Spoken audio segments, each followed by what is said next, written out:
ทักทายสบายดียามเช้าทุกคนเลยมื้อนี้เฮานายพรานเองก็สิได้ไปป่าแล้วนะทุกคนเพราะว่าเฮาก็ไปกับมานะทุกคนเฮาก็ไปผู้เดียวได้ทุกคนเลยเพราะว่ามื้อนี้บรรยากาศมันก็สิบดๆนี่ได้ทุกคนเพราะว่าเฮาก็สิไปหาเลาะป่าก่อนได้เพราะว่าหรือว่าบ่โศกบ่มานก็หาติดตามเบิ่งติดตามชมนะทุกคนก็บ่ส่งสิโศกสิมานนะทุกคนเพราะว่าบรรยากาศมันก็สิร้อนๆนี่นะทุกคนเพราะว่าอากาศร้อนนี่เฮาก็หากินลำบากได้ทุกคนเลยเพราะว่าบ่คือย่ำฝนตกเด้คำว่าฝนตกนี่มีส่วนยังถืออาจสิมานก็มีเนาะทุกคนเพราะว่า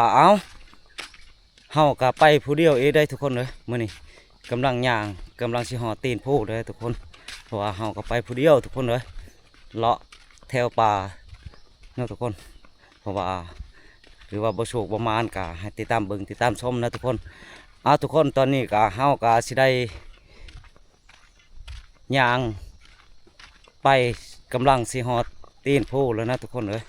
เพราะว่าไปผู้เดียวใช่ไหมทุกคนตอนนี้เขากำลังย่างผู้เดียวเลยทุกคนเลย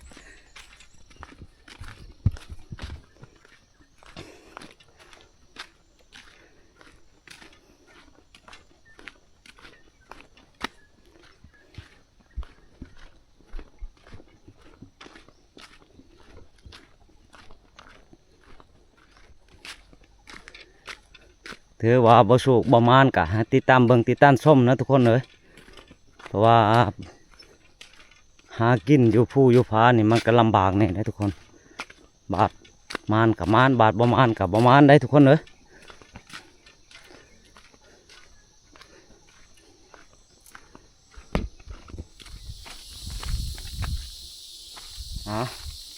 ตอนนี้ก็กำลังหอดตีนผู้เลยทุกคนตอนนี้เขาก็กำลังย่างขึ้นเลยทุกคนเลย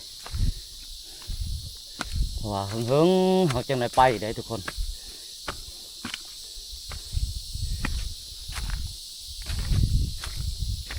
ส่วนผ่านใหญ่ก็บ่ได้ไปเลยทุกคนเลยเดี๋ยวนี้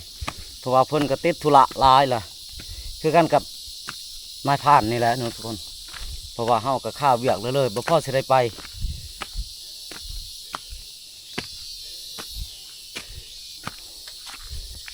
ติดตามเบิ่งติดตามชมทุกคนสิโชคหรือสิมานบอกว่า FC ฝั่งไทยฝั่งลาวนะทุกคนเพราะว่าเฮาก็บ่ได้ลงเฮิงและคลิปทุกคนเลยเพราะว่าเฮาลงไปกับมีแต่ผู้อยากเอาคลิปเฮาไปนะทุกคนเพราะว่าเฮาบ่ได้ลง Facebook นะเฮาลงแต่ YouTube เลยทุกคนให้ติดตามเบิ่งติดตามชมให้ FC ฝั่งไทยฝั่งลาวเบิ่งคืนนะทุกคนเลย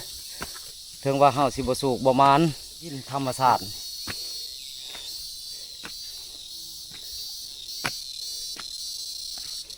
ถึงว่าบ่โชคบ่มานก็ให้ติดตามเบิ่งติดตามชมตอนนี้เฮาก็ขึ้นหอดผักผู้แล้วทุกคนเลยเฮาก็บ่ได้ไปเฮิงเฮาก็เมื่อยแล้วทุกคน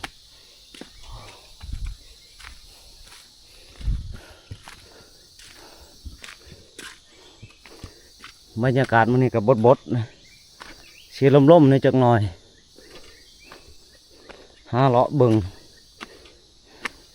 อย่างเถื่อโชคมานก็มีได้ทุกคนมันเว้าบ่ได้ได้ทุกคนเลยตอน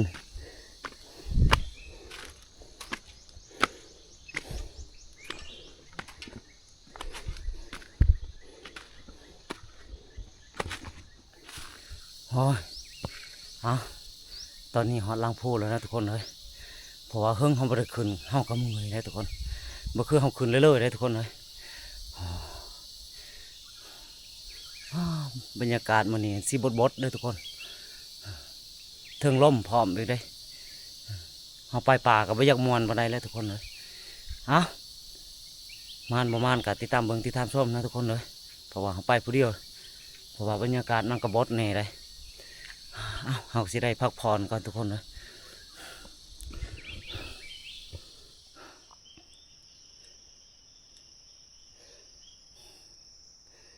ทุกคนตอนนี้เฮาก็ได้หอดทางเวตัวนี้แล้วนะทุกคนเลยเพราะว่าเฮาก็ไปผู้หนึ่งผู้เดียวเลยทุกคนเฮาก็ไปตามทางรถนี่แหละทุกคน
ก้อยมันบอกเขาทุกคนเลยมันก็บอบเลยทุกคนเพราะว่าไก่มันบอกกาเลยทุกคนเลยโอ้มาดิเพราะว่าไก่เขาเคยก้อยเลยทุกคน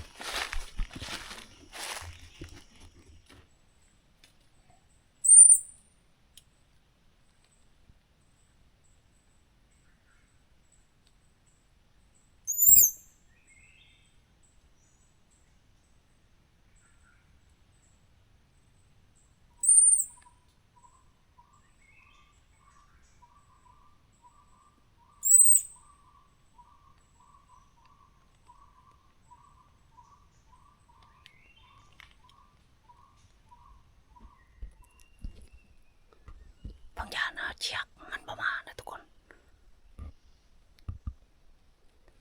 มันเข้ามาแล้วมันเว้นนะทุกคนเลย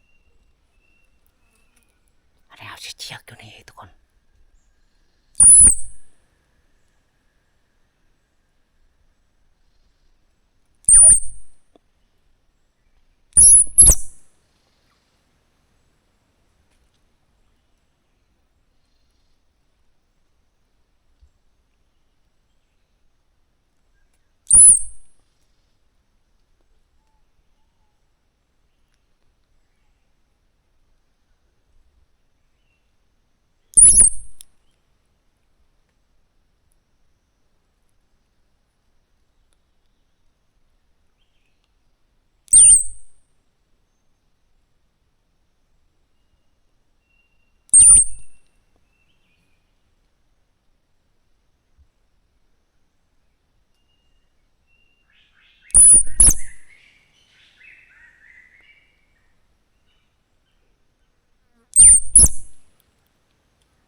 มาแล้วมาแล้วมาแล้วมาแล้ว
มาแล้วทุกคนเลย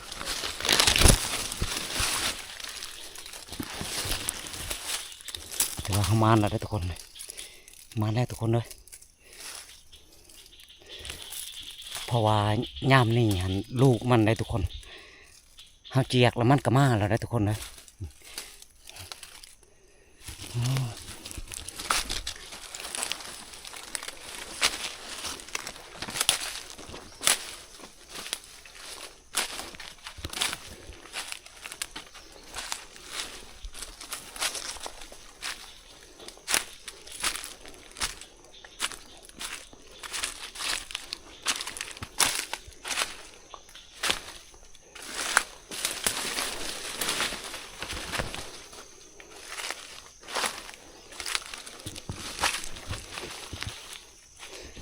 ราะว่ายามนี่มันมีลูกมันนะทุกคนเราต้องเจียกมันต้องมาได้ทุกคนเลย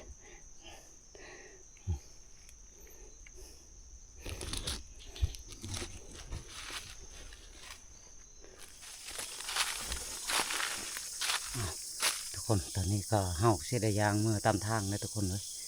ค่อยไปพังเมืองยันว่าได้ยินเสียงไก่ขันนะทุกคนเพราะว่าเฮาก้อยไก่มันก็บอกเขาเลยทุกคนแลนไปแลนมาอยู่ได้ยางเมื่อตามทางไก่ทางเมื่อเลยทุกคนเลยเพราะว่าเฮากระมานกระหอกตัวนึงเลยทุกคน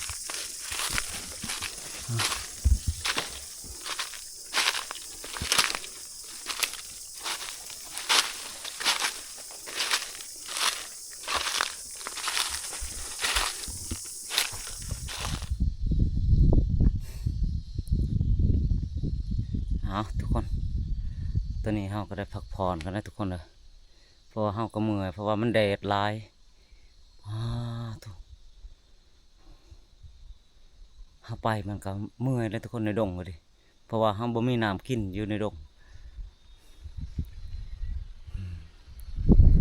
ตอนนี้เฮาก็ได้พักผ่อนกันทุกคนเลยพักผ่อนอยู่ในห่มนี่แหละห่มนี่บอนหมู่คู่พักเศร้าเลยทุกคนเลยเพราะว่าเฮาก็พักในนี่เพราะว่าใบตองมันกระปงมาเลยได้เฮาก็เศร้าเมื่อยก่อนทุกคนเลยจะหน่อยจะเฮาจังสิยางอีกต้นมังเดือยไก่เลยทุกคนเลย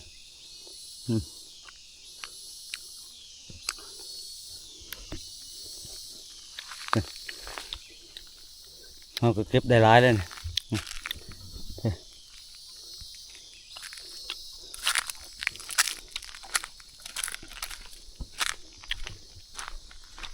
โอ้ยทุกคนนะ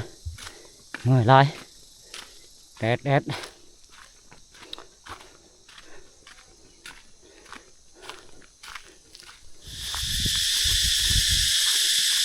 ทุกคนเป็นก็หอลังพูเลยทุกคนเลย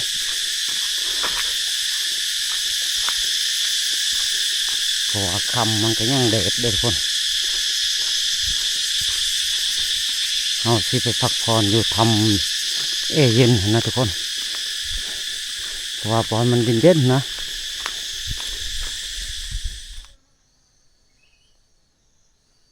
ทุกคนตอนนี้ก็เฮาก็พักผ่อนเฮิงแล้วทุกคนเลยอยู่ทำเย็นนี่นะทุกคนเพราะว่าเฮาก็เฮิงเลยเพราะตอนนี้เฮาก็สิได้ลงแล้วทุกคนเลยคอยยางลงไปนี่แหละ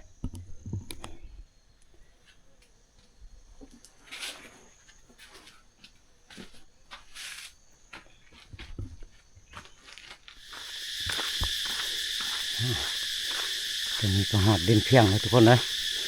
มองสิหอดเพื่อนแล้วทุกคน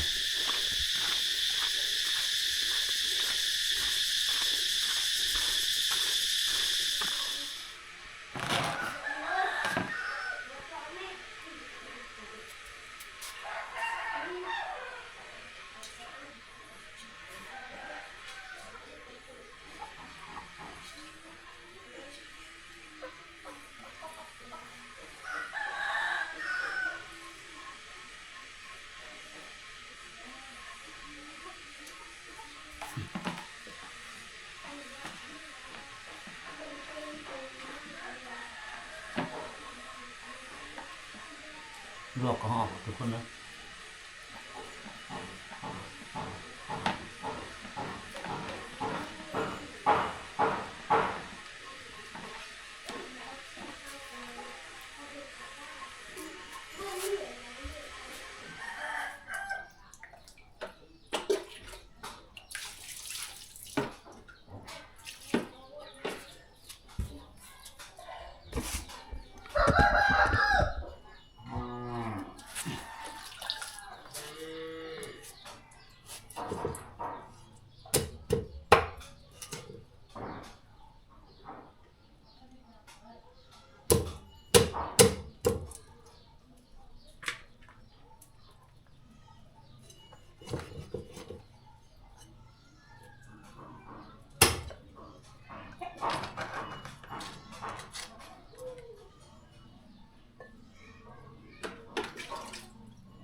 เ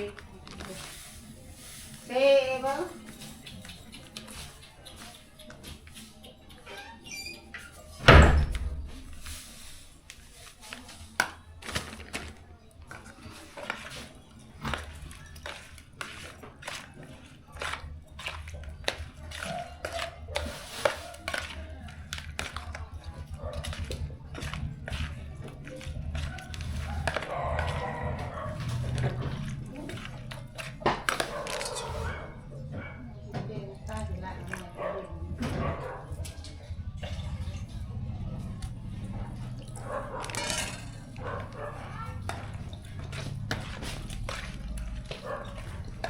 เอาสิ่งเสื้อเนี่ยสิละหันยาป้าขวดนี้แต่ใบขวดมันเสื้ออื่น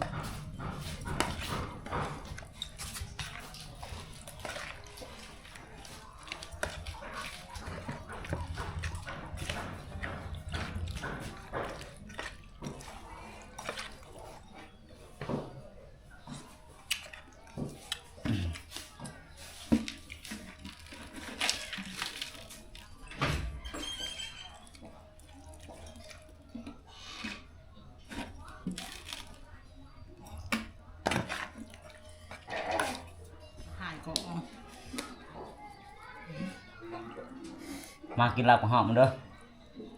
เพไว้โอ้อยากเด้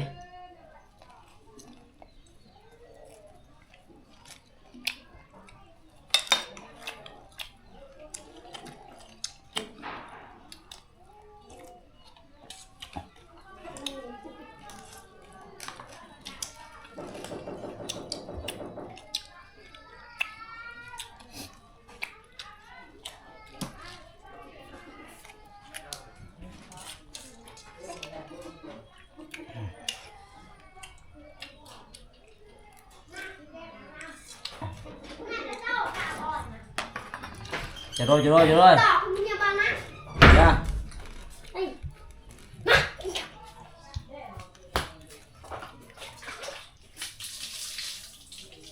พายใส่ติพายเพื่อได้ไหมนี่เพื่อ